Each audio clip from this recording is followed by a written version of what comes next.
sat by tall windows overlooking the grounds, the sunlight revealing the extent of his injuries with unforgiving clarity.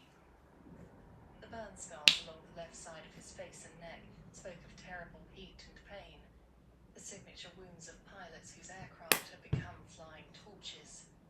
His dark hair had grown out from its military cut during his months of recovery, giving him a slightly unkempt appearance that would have been unthinkable in his operational days. But it was his eyes that held Harry's attention, hazel eyes that burned with an intensity suggesting he was still flying combat missions in his mind. Lieutenant Bradshaw. Nigel's voice was gentle, respectful. I'm Detective Inspector Brewster, and this is former Detective Inspector Jenkins. We understand you have information about the incident at the Harvest Festival. Bradshaw rose carefully, favouring his left leg, and Harry noted how he positioned himself where he could see both the door and the windows, the instincts of someone who'd learned that death could come from any direction. His hand unconsciously went to the scarred side of his face as he gathered his thoughts. Thank you for coming. His voice carried the clipped precision of RAF training, though Harry caught the slight tremor that spoke of ongoing pain. I read about the body found at the church grounds. I think I may have witnessed something relevant. Miss Levine excused herself with a meaningful look that said she'd be nearby if needed. Harry settled into a chair where Bradshaw could see him clearly. No sudden movements around someone who'd learned to be constantly alert. Tell us what you saw, Harry said quietly. Bradshaw's hand moved to his scarred cheek again, a nervous habit, Harry realised. I don't sleep well. Burns on my chest and sides. They're still healing. Infections, you see. Sometimes I think the night air does me good, so I take walks. Not supposed to, but I slip out from time to time. Harry felt no judgment, only understanding. A man caged by injury and medical protocols, still trying to heal in his own way. The night before the festival, before the body was found, I was on one of my rambles, near the Burton estate. Not far from here, perhaps half a mile along the road through the woods. Bradshaw paused, his eyes focusing on something beyond the window, as if replaying the scene. I saw a car near the Burton gatehouse, moving slowly, carefully, towards the gatehouse. No, I should have said. Away. Harry leaned forward slightly.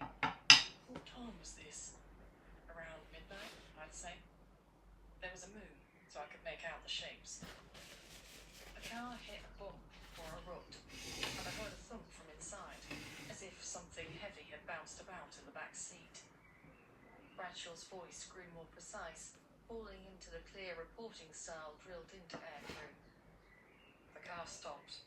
The driver got out. Did you see the driver clearly? His interior car light came on when he opened the door, but he was on the far side from where I was hidden. I could see he was a man, wore a man's hat anyway, a trilby, dark coat. Bradshaw unconsciously touched his scars again. He reached into the back seat, pushing and prodding something, grunting at the effort of moving whatever it was. Harry felt Nigel's tension beside him. How long did this take? Several minutes. He seemed to be adjusting or repositioning whatever was in the back. Then he closed the door, got behind the wheel, and drove off. The interior light went out. It was dark again. He paused, other than the moonlight. And you think that what was in the back seat? Harry let the question hang. Bradshaw met his eyes directly, and Harry saw the sharp intelligence that had made him a fighter pilot. It was a body. Yes, I do. I've been making these walks for weeks, been past the Burton place a dozen times. Never seen anything like that before. Never seen any activity at all at that time of night. The young pilot shifted in his chair, wincing slightly as his injuries reminded him of their presence. I should have reported it sooner. Look. He gestured vaguely at his scarred face. Would you recognise the man if you saw him again? Nigel asked. Pick him out in a lineup? I could try. Bradshaw said, "But I don't know how convincing that would be to a jury. People already think I'm not quite right. The night wanderings, the restlessness. Miss Levine's been patient, but I know they think I'm having difficulty adjusting." Harry felt a surge of sympathy for this young man who'd given so much in service of his country and was still trying to contribute, despite his wounds. "You're still fighting, aren't you, Lieutenant?" Bradshaw's eyes flashed with something between gratitude and pain. "Every night, Inspector, I see that Messerschmitt coming out of the sun. I got him, though. Saw his aircraft break up before mine caught fire. Don't like to lose, you see." His voice cracked slightly. "But I can't get back up there, can I? I can't return to active duty. So, there's something I can do here, on the ground."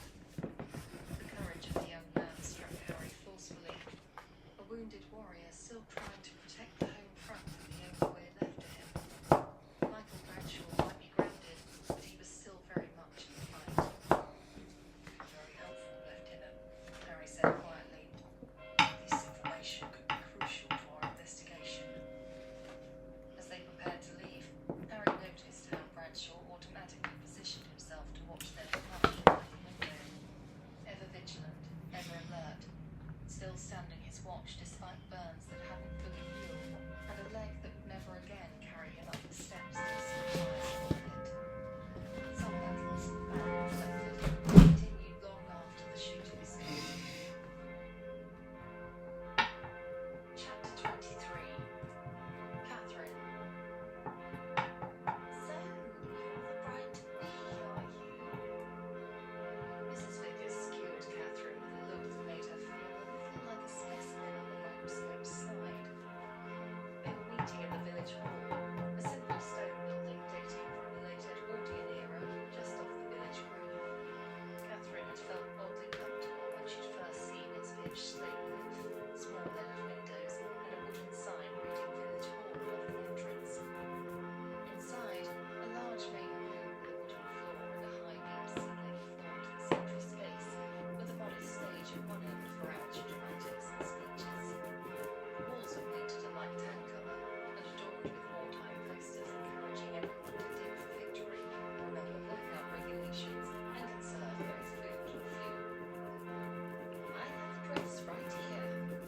Mrs. Vickers brandished a long muslin garment bag. She was a tall, gaunt woman with black hair and a very sharp nose and chin. While being introduced to her a minute ago, Catherine had kept having the disconcerting and inexplicable thought that her face really ought to be painted green.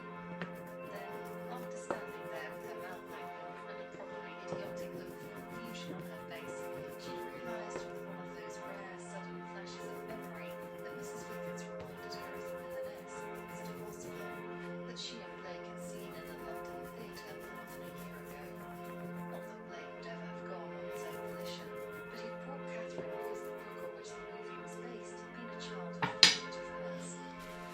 Since she could hardly explain to Mrs. Vickers that she looked like the Wicked Witch of the West, Catherine tried to cover for her momentary inability to speak with a wide smile, which probably looked just as illogic as having cause of confusion. Maybe it was no wonder that Mrs. Vickers was currently looking at her like a bug under a microscope. Catherine wished momentarily that Dorothy was with her, but she banished the thought. For one thing, Dorothy was currently seeing to the refreshments, and for another, Catherine was a grown woman. She might have amnesia and a brain that seemed to delight in playing tricks on her at inopportune moments, but she could manage 2 minutes of polite conversation. "And you say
She immediately untied the knot of the muffin coverings in her garden bag and slid it up against the envelope gown inside. The collective murmur of admiration went up from the floor, and Catherine caught her breath. She cared far for being married to Blake, and cheated about the details of what she wore on that day, and it wasn't as though she could even remember whether she'd been the sort of little girl to plan out every detail of her wedding. But she was happy to see that Mrs. Vickers' ivory taffeta wedding gown truly was lovely. The silhouette was simple yet elegant, high-waisted in style popular at the start of the Growth War, and the long flowing taffeta skirt was overlaid with filmy faded lace. The fitted bodice was adorned with tiny seed cards, delicate beadwork and ivory lace, with floral motifs and slightly scooped neckline. The three-quarter length sleeves, too, were embellished with embroidered roses and crystal beads. Even Mrs. Milway's gaze brightened in admiration, and Mrs. Vickers had her features smooth and turned wistful as she stroked the beaded sleeve of the gown. As soon as William and I were engaged, Mother insisted on bringing me up to London to shop for my wedding clothes. We bought this gown at Lucille's. She was the most fashionable London dressmaker at the time, although I expect you're too young to remember. Father fussed at my mother for spending so much money, but I was her only daughter, and Mother insisted. Mrs. Vickers was silent a moment, her fingers resting on the ivory taffeta bodice, her eyes distant, looking back across the years into a past that only she could see. Then she blinked, looking back up to Catherine. "Be a beautiful bride, my dear, and I hope you and Captain Collins will be as happy together as William and I always were." Chapter 24. Dorothy. "Does anyone know what the fuss was at Burton Manor yesterday?" Dorothy asked. "You don't think it was anything to do with poor Mr. Fairchild's death, do you?" The women were still seated in a circle, watching as Catherine stood in the middle and allowed Mrs. Milway to stick dressmaker's pins all over her. Mrs. Vickers in her youth had been quite a close match for Catherine's size, and when Catherine had tried on the dress, they'd found that very few adjustments would have to be made. But the bodice did need to be taken in, and Catherine asked that the hem be taken off, mostly because she was terrified of letting the delicate lace lines fall to the work travel. Now Mrs. Milway crouched on the floor with her mouth full of pins. She was busy tucking up the bottom of the dress, while two of the other ladies helped to make sure that she hit the line of the skirt even. So far, most of the conversation had been about Mr. Fairchild's death, so that Dorothy's question wasn't too natural. "I happened to be passing by the drive, and saw all sorts of other vehicles there, and half a dozen other cars too," Dorothy went on. Actually, she'd been at home hanging up her washing yesterday afternoon, but now that she and Tom lived in a cottage a little outside the village, she felt reasonably sure that none of the other women were in Portsmouth. If they'd still been living in the cramped little flat over the King's Arms, which was just off Village Green, everyone here would not only have known where she'd been yesterday, but what she'd served to Aunt Molly and her mother for breakfast. "I do, actually," the shoemaker spoke up. The sister of Willie Shoemaker, the village mailman, she was a thin, white-haired old woman who had once been the mistress of the village saloon, although she was long since retired. She wore a black dress with black lace ends and a fleecy white shawl around her shoulders, and despite her age, her blue eyes were still kingdom sharp, trained by years of watching to make sure that none of the secrets were simply concealed during the printing class, and trying to hide some village comic reliefs inside the complex textbook. "One charwoman, Mrs. Trumley, who comes in and clean for me twice a week, is a cousin of Harriet, Eleanor Burton's maid out at the manor. Mrs. Trumley had it from Harriet that there was something missing from Mrs. Burton's office. Harriet didn't know what, but something important." Dorothy nodded. This, of course, was the positive side of a place like Crofters Green. So long as you didn't mind living under a microscope yourself, it was almost effortless to pick up the latest gossip about your neighbours' private affairs. "Surely not." That was Mrs. Gregory, Miss Shoemaker's Finally, next-door they neighbour. stopped. Not so elderly, Mrs. Gregory was the former headmistress's opposite in every way. Plump and amiable looking, and inclined to look on the world with an attitude of sunny goodwill. Eleanor Burton is always so meticulous. She'd never lose anything or allow important papers to go missing. She's been very different lately, though, Mrs. Vickers contributed, working herself to the bone. I saw her the other week and she looked positively ill, and she almost never comes to the Women's Institute meetings anymore, or even leaves the grounds of the manor. It's my opinion she's bitten off more than she can chew with this Ministry of Food work. Mrs. Fenton sniffed.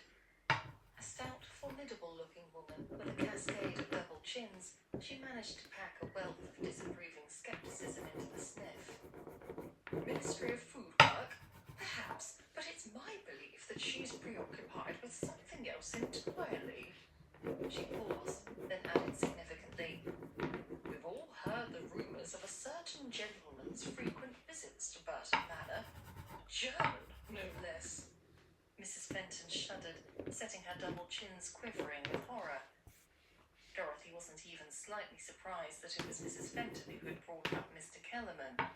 A widow in her 50s, her tongue was more venomous than a nest of vipers, and she took an even dimmer view of human nature than Miss Shoemaker, with seemingly few hobbies in life except to complain about the quality of the tea and cakes at the cosy cup every time she came in.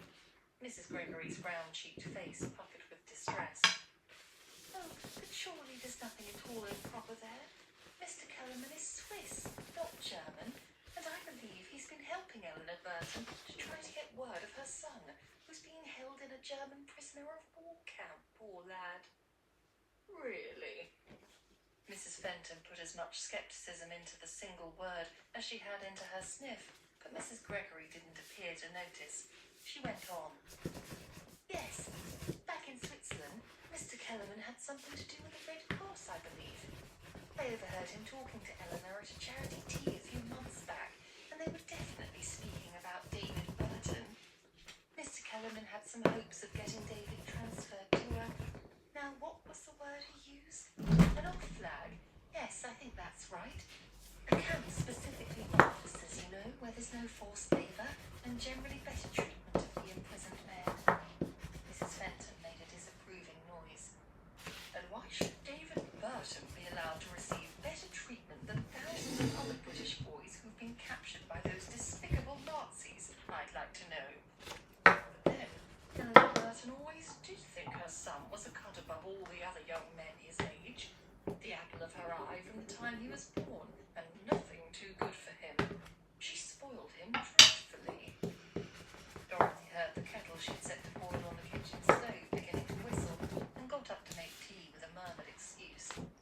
Much as she hated to agree with Mrs. Fenton about anything, she could actually see the older woman's point.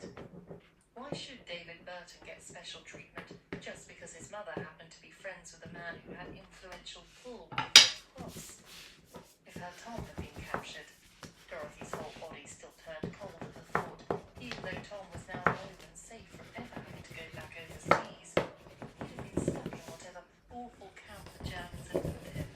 But then again, Dorothy thought of her own son Tommy, with his red hair and freckles that were so like his dad's. What if Tommy was the one over in Germany, locked up by Nazi prison guards, starved, beaten, forced into back-breaking labour? Just thinking about it made Dorothy's chest hurt, although she prayed every day that the war couldn't possibly last long enough for Tommy to be called up to fight.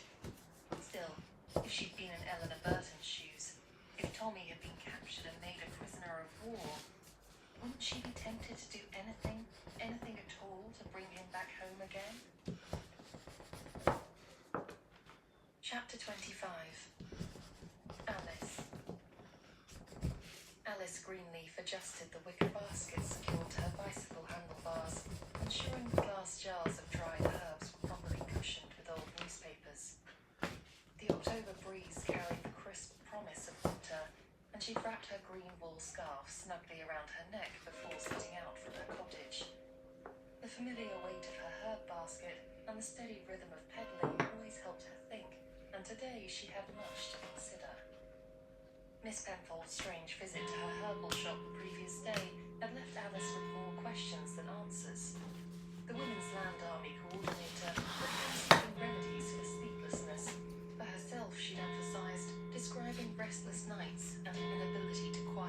mind. She'd seemed genuinely distressed about her insomnia, but the moment Alice had heard Harry calling to her from Leafy's yard next door, Miss Penfold had gone quite pale and practically fled the shop. In her haste, she grabbed the sleep remedies Alice had carefully selected and hurried out, muttering something about another appointment and leaving her change scattered across the counter. The woman's terror at the mere sight of Harry had been unmistakable. Whatever Miss Penfold was hiding, it was serious enough to make her genuinely fearful of any contact with the police, even unofficial contact with someone she knew to be helping with the investigation. Alice had volunteered at the sleuth's most recent meeting to approach the situation from a different angle, one that would seem entirely natural and helpful rather than investigative. After all, Miss Penfold had sought out herbal remedies for her sleeplessness. What could be more reasonable than the village herbalist making a follow-up visit to check on a client's health, and perhaps learning more about what might be causing such severe insomnia? Alice turned down the lane leading to the old vicarage, where Miss Penfold had established her local WLA coordination office. The building had been empty since the previous vicar's retirement, and the church had been happy to let it serve the war effort. Alice could see the small wooden sign hanging by the front door: Women's Land Army, local coordinator. She wheeled her bicycle up to the front gate and carefully lifted her basket from the handlebars. Through the front window, she could see Miss Penfold bent over papers at a large desk, her brown hair pulled back in its usual severe bun. The woman looked up at Alice's approach, and even from a distance, Alice could see the wariness that immediately crossed her features. "Good morning, Miss Penfold," Alice called cheerfully as she approached the door. "I brought your change from yesterday. You left in such a hurry, and I thought I'd check how those sleep remedies are working for you." The door opened after a moment's hesitation. Miss Penfold stood in the doorway, her thin frame blocking the entrance, her pale blue eyes darting nervously from Alice to the lane behind her, as if expecting more visitors. "Miss Greenleaf, I wasn't expecting you to make a special trip." Miss Penfold's voice carried its usual clipped efficiency, but Alice detected the same underlying tension that had been there during yesterday's aborted shop visit. Alice held up her herb basket with a formed smile, reaching into it to retrieve some coins. "Here's your change from yesterday. And I was concerned about you. You seemed quite distressed about your sleeplessness. I brought some additional remedies that might help alongside what you purchased. Passion flower for anxiety, lemon balm for restless thoughts." Miss Penfold's grip on the door frame tightened slightly. That's very kind of you. But perhaps I was being a bit dramatic yesterday. I'm sure the sleeplessness will pass." "Of course it will, with the proper help," Alice agreed, maintaining her pleasant tone, while noting the dark circles under Miss Penfold's eyes that suggested the insomnia was, if anything, getting worse. "How are you finding the valerian root and chamomile? Sometimes it takes a few nights to notice the full effect. May I come in? I'd be happy to explain some additional preparation methods, and perhaps we could puzzle out what might be causing the sleeplessness in the first place." For a moment, it seemed Miss Penfold might refuse entirely. Then she stepped aside with obvious reluctance. "Of course, please come in, but I can't spare much time. I have several reports to complete for the county office." Alice followed her into what had once been the rector's study. The room had been transformed into an efficient office space, with filing cabinets lining one wall and a large desk positioned to catch the morning light from the tall windows. But what immediately caught Alice's attention were the detailed maps covering most of the remaining wall space. "My word," Alice said, setting her basket on a chair and moving closer to examine the maps. "How wonderfully organized you are. No wonder you're having trouble sleeping. This must be quite a responsibility." The largest map showed the entire district, with coloured pins marking various farms and estates. Alice's trained eye quickly identified the relevant locations: Burton Manor marked with a black pin, Hawthorne Manor with a blue one, and the various farms where land girls were stationed marked with red pins. Several red pins clustered around farms that were clearly within easy walking distance of both manor houses. Each colour represents something different, I assume? Alice asked innocently, though she was already beginning